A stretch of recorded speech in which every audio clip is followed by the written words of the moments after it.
Mr. Secretary General, the Emergency Case Commission in Turkey, 10 months after its founding, after your recommendations, is yet to conclude even a single case out of 100,000 applications. Meanwhile, 2 teachers, Nuria and Semih, removed from office under emergency case decrees, are on the 216th day of a hunger strike.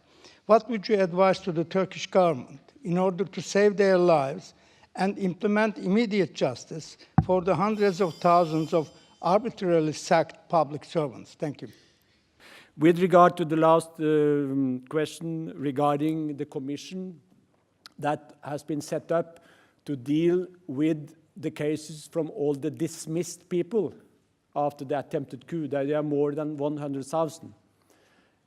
I have to once again remind you about the fact that because we were able to set up this commission, it was on our request. We have opened up for a judicial avenue for all these people that did not exist, because these people became actually guilty per se in the decree laws. And as you know, if you are listed in a law as guilty, no court can take on their case because they are already guilty. And we protested against this and said it is totally out of in line with the standards in European Convention. So therefore, you have to establish a domestic judicial route for these people. Somebody says that why couldn't they go directly to the Court of Human Rights here? The question to the answer to this is that if that happened, then the court would have said, according to the European Convention on Human Rights, first you have to have a domestic revenue. So it would have been a waste of time only. Now we got this commission. It has started to work.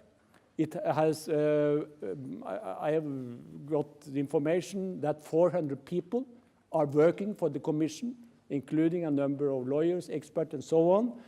And they have indicated that the first decision may be handed down at the end of this year or beginning of next year.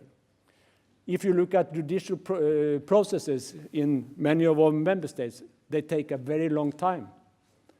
I hope that the Commission will work fast. And remember one thing, the decision of the Commission is not final, because after that, and this is what we achieved, they can come to our court at the end. And our court has communicated that this court, our court here, will look into whether this commission was a real domestic remedy based on the European Convention standards and the case law of the court here. And well, I don't know how the court will act, but the possibility is, of course, to take on board, let's say, the first case or a pilot case and judge whether this was a real domestic remedy. So, I mean, I think we achieved a very important thing for all these people that did not have any judicial remedy. And by the way, also for all those who have been arrested. But there, of course, there is a domestic judicial route for them, and some of them have already complained to the European Court of Human Rights here. Thank you.